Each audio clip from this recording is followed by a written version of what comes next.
Hello and welcome to the news on NTA International. I am Olajide Bello. First, the headlines. Moroccan-Emirati economic cooperation moves to a new level with a launch of business forum in Casablanca.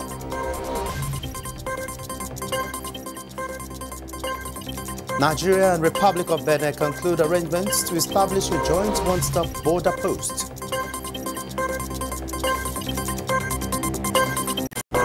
Plus, Denmark Prime Minister Mette Frederiksen left shock after suffering whiplash attack while walking in Copenhagen.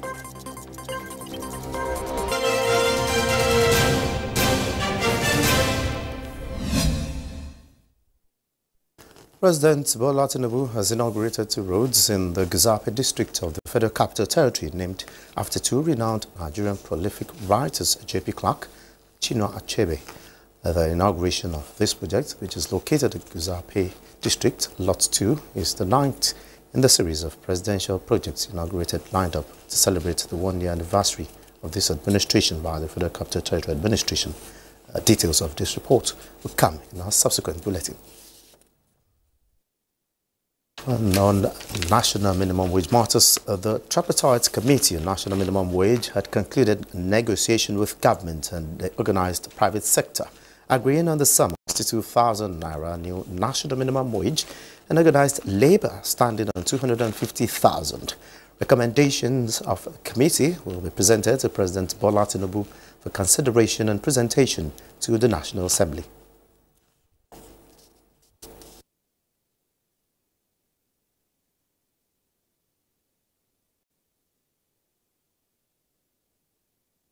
And the federal government and the government have agreed on a figure 62,000. The organized labor is still asking for 250,000. But at the end of the day, what is very important is that there's this conviviality. We are talking, is a discussion, and no hostility anymore. The sum of 250,000 naira should be the what would be okay as the minimum wage. So these we are going to sign a report. We forward this position to Mr. President. You know, this committee is to make recommendation to Mr. President.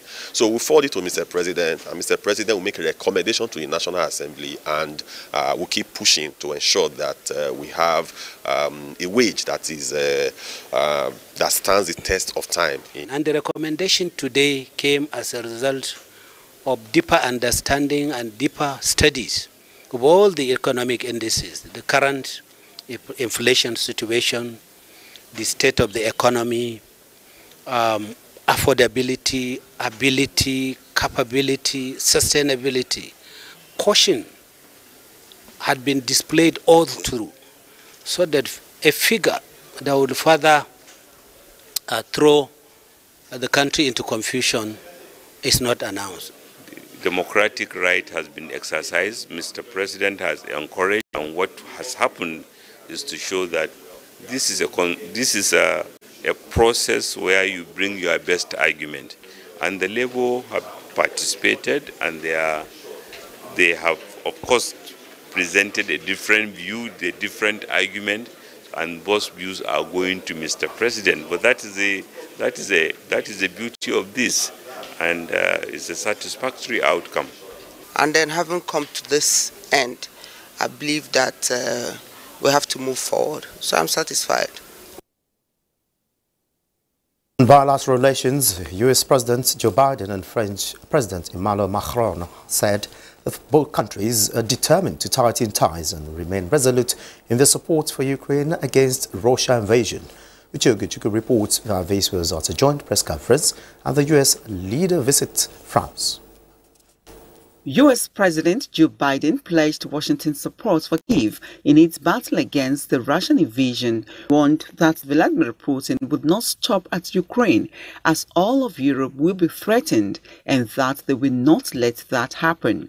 The U.S. president also told reporters in Paris, I want to echo President Macron's comments welcoming the safe rescue of 4 hostages that were returned to their families in Israel.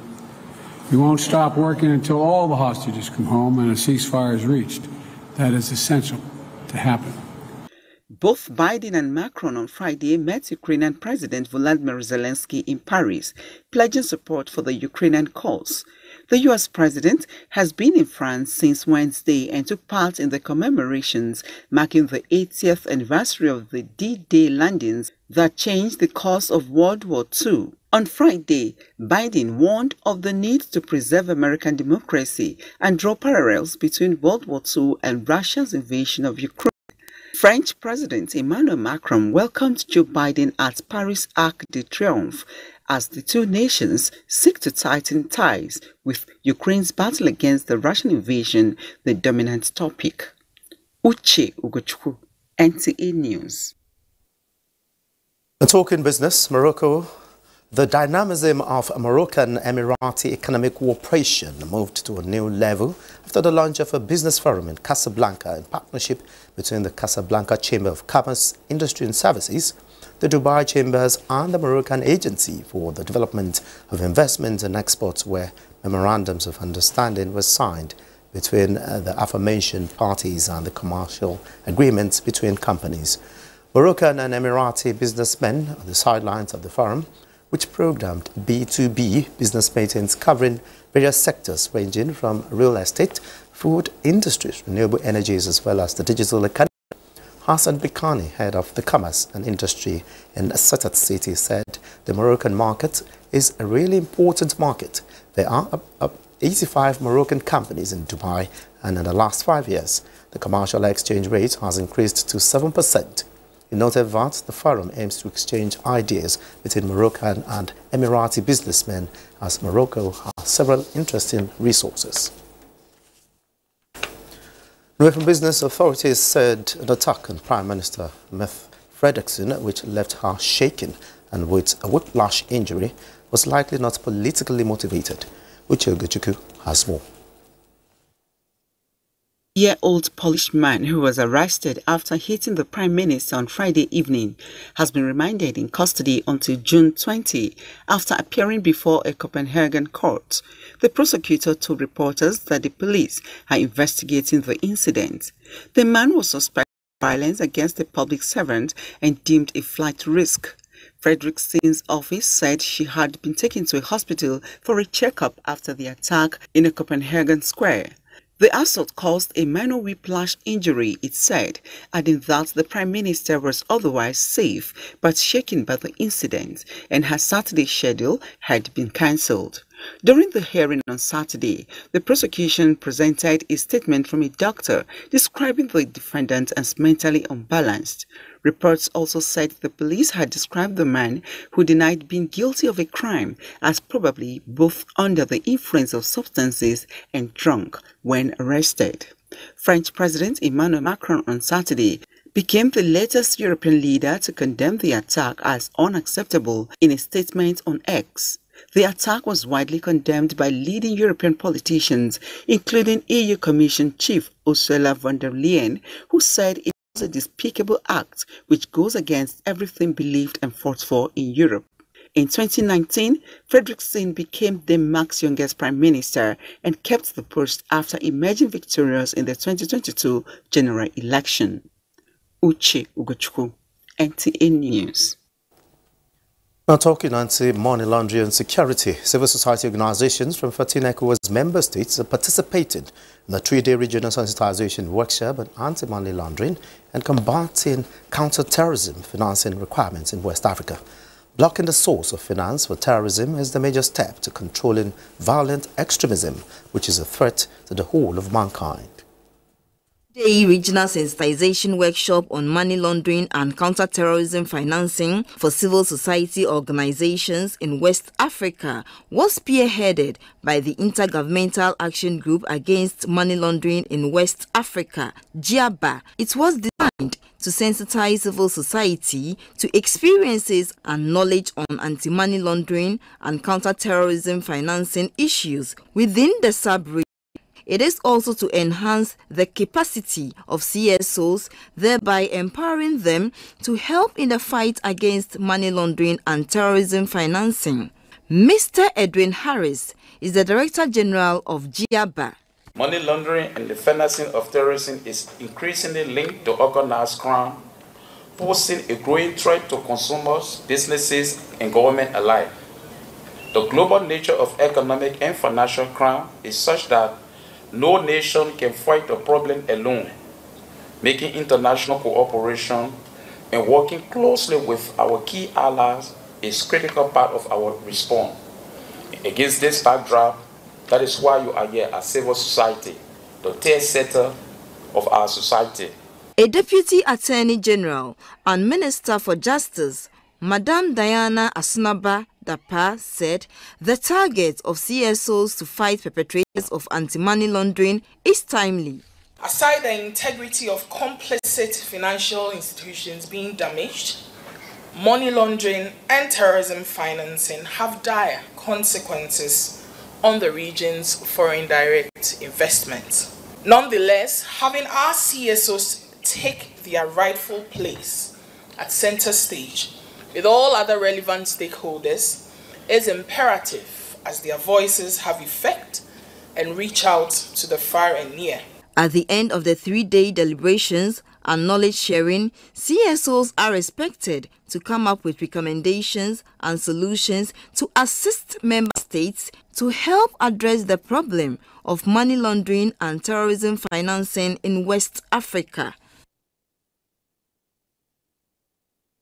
2024 Hajj pilgrimage. Saudi Arabia says about 1.2 million pilgrims from across the world who are performing this year's Hajj will observe their rituals with ease and the highest levels of care and attention. Saudi Minister of Hajj and Umrah Tawfiq Al-Rabia at a press conference in Riyadh stressed the need for pilgrims to adhere to regulations. Tokwe Alabi reports that NACON says Nigerian pilgrims are complying with regulations. Dhul Hijjah, the 12th month of Islamic lunar calendar, has just started, and it is the time for final Hajj rites, and Saudi Arabia has harnessed and mobilized all resources to ensure the success of this year's Hajj, including over 2,500 trainings for about 150,000 workers and leaders of pilgrim groups conducted in multiple languages. Saudi's Minister of Hajj and Umrah, Tawfiq Al-Rabia, highlighted efforts made by the custodian of the Holy Mosques, King Salman bin Abdulaziz Al Saud, to ensure pilgrims perform their rituals with ease, while emphasizing the need for pilgrims to comply with Hajj regulations. We launched an international campaign to raise awareness about the dangers of violating Hajj regulations, fake campaigns, and electronic fraud practices. This campaign spans more than 20 countries globally. Meanwhile, the National Hajj Commission of Nigeria, NACON, says pilgrims are observing their rituals comfortably and orderly without violating Saudi regulations. We have been doing our best, inshallah, and we are also getting cooperation from the Saudi authorities. And so far, we have also been getting cooperation with the pilgrims. So that is what makes our works very smooth and seamless. Approximately 1.2 million pilgrims from various countries around the world are performing this year's Hajj, including about 65,000 Nigerians, in Saudi Arabia's long-standing commitment to serve the guests of Allah. Tokwe Alabi, NTA News. And to election matters, voters in Slovakia, Italy and other countries in the European Union vote on Saturday to elect representatives in the European Parliament. Uche Ugochukwu brings the details. On the third day of the elections, Slovakia is casting its votes under the shadow of an assassination attempt on populist Prime Minister Robert Fico on May 15. The nation of 5.4 million is chosen between representatives of Fico's former party, the top party in the incumbent governing coalition, and the main opposition Progressive Slovakia, a pro-Western liberal party. Fico released his first public statement since the attack in the form of a pre-recorded video just hours before the start of the pre-election silence period on Wednesday, arguing that he was attacked due to his divergent views from the European mainstream. He opposes support for Ukraine against the Russian invasion and ended Slovakia's military support after being sworn in on October 25. He also opposes EU sanctions on Russia and wants to block Ukraine from joining NATO. Also, voters in Italy began casting their ballots over 2 days to fill a considerable 76 European parliamentary seats, which could help shape its future direction. Prime Minister Giorgia Meloni and her far-right brothers of Italy are expected to be the big winners, gaining over coalition partners such as the Anti-Migrant League and the centre-right Forza Italia. Almost 370 million Europeans can vote in the 27-member bloc, with the largest countries, including France and Germany, casting their ballots on Sunday, the final day, with projected overall results due late that evening. Meanwhile, demonstrators gather in Berlin to protest against the far right a day before European elections. Uche Ugochukwu, NTA News. Watching the news at NTA International. More reports and we'll return. Thanks for being there and joins Border Patrol with a commitment to strengthen trade, commerce and social interaction. Nigeria and the Republic of Benin have concluded arrangements to establish a joint one-stop border post at the Segbana border. This was the final outcome of a meeting between the controller of the Nigeria Customs Service Kebbi State Area Command, Ehenacho Ernest Ojike, and the representatives of the Benin Republic at Segbana. Respondent Usman Abdullahi Shehu reports.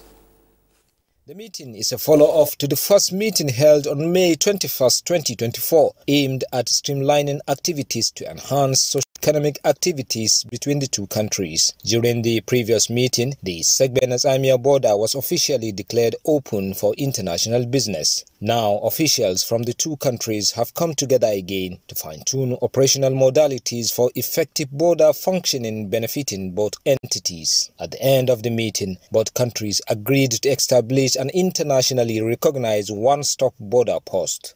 Both countries are signatories to World Trade Organization and World Customs Organization, which have the principles of this one-stop border post.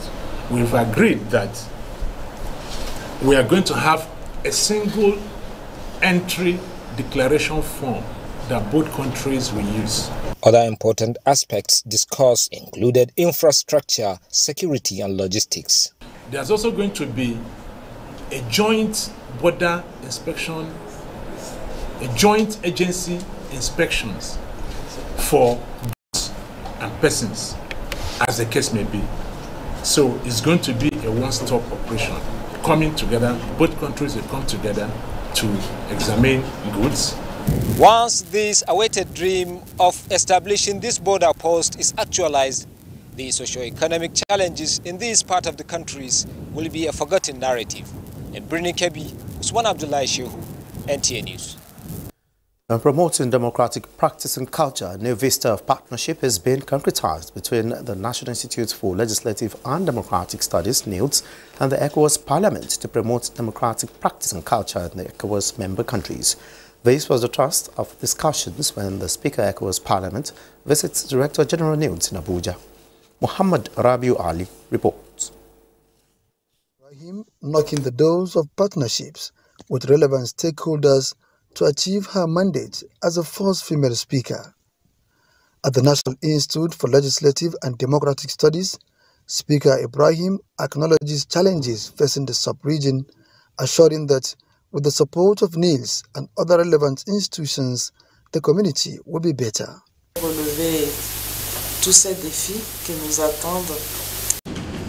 hope that NILDS, that's your institute, can help in the area of capacity building of our parliament and then generally for the sub-region, and of course we can also collaborate in the area of security and development. We cannot develop in the midst of banditry, kidnapping and all sorts of criminality. We must put an end to all this, and to do this we need legislation, we need law, we need oversighting that will see to the end of all this act of banditry in Africa. Speaker Maimunatu was also at the office of the Nigerian Permanent Representative to ECOWAS, Ambassador Musa Nuhu, where she seeks regional collaboration. You have all the ingredients for you to achieve the real objectives of our organization.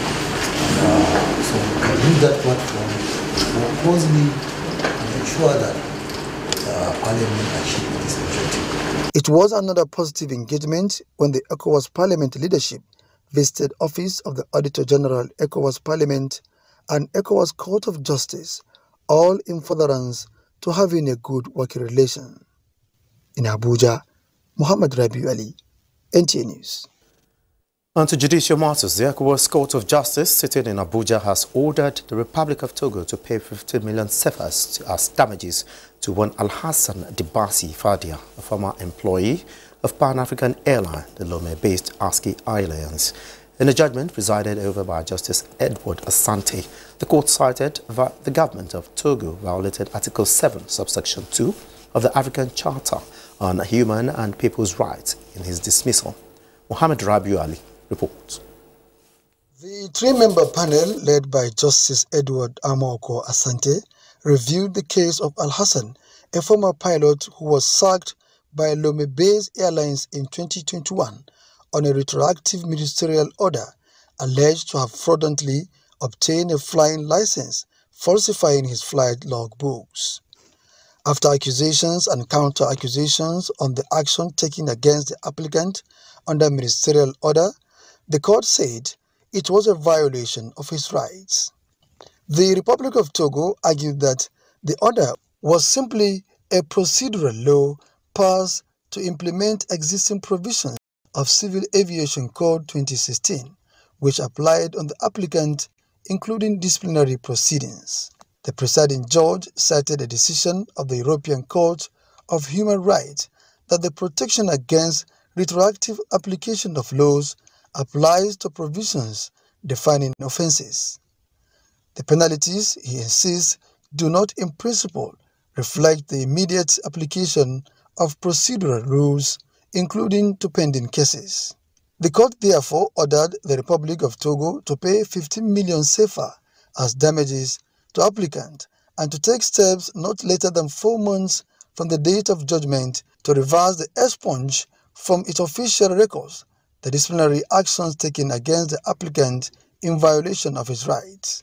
The court also dismissed other grounds of the suit provided by the applicant asserted for his right to equality and equal protection of the law. On his dismissal by employer, the ASCII Airline, and the alleged breach of his right to work, the court says the applicant has not been able to convince and establish the link.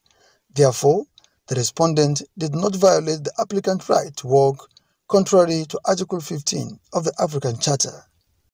In Abuja, Muhammad Rabiu Ali, NTA News. And from the legislature, the House of Representatives says more specialized agricultural institutions are needed to fast-track the federal government's drive for food security and agricultural mechanization in the country. Deputy Speaker Benjamin Kalu said these at a public hearing of the House on 9 agriculture-related bills. National Assembly correspondent Mitairi Ikpen reports. 3 bills before the Green Chamber seek to establish new federal universities of agriculture in Oyo, Delta and Enugu states, while 6 other bills push for agricultural colleges and institutes in Ekiti, Bauchi, Enugu, Delta, Nasarawa and Ogun states.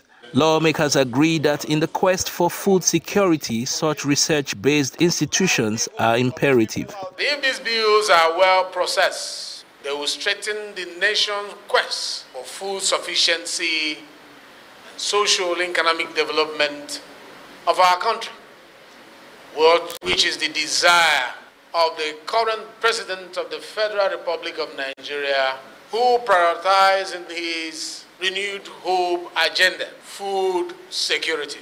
It will also allow young Nigerians access to basic knowledge, skills and emerging techniques in agricultural production value chain. At the House, Customs Service presented its quarterly report. Meticulously address these issues of waivers. If we must grant waivers, let there be huge benefit coming to the economy. It's very, very important. We had to concede over 45% of the revenue that we generated to exemptions and concessions.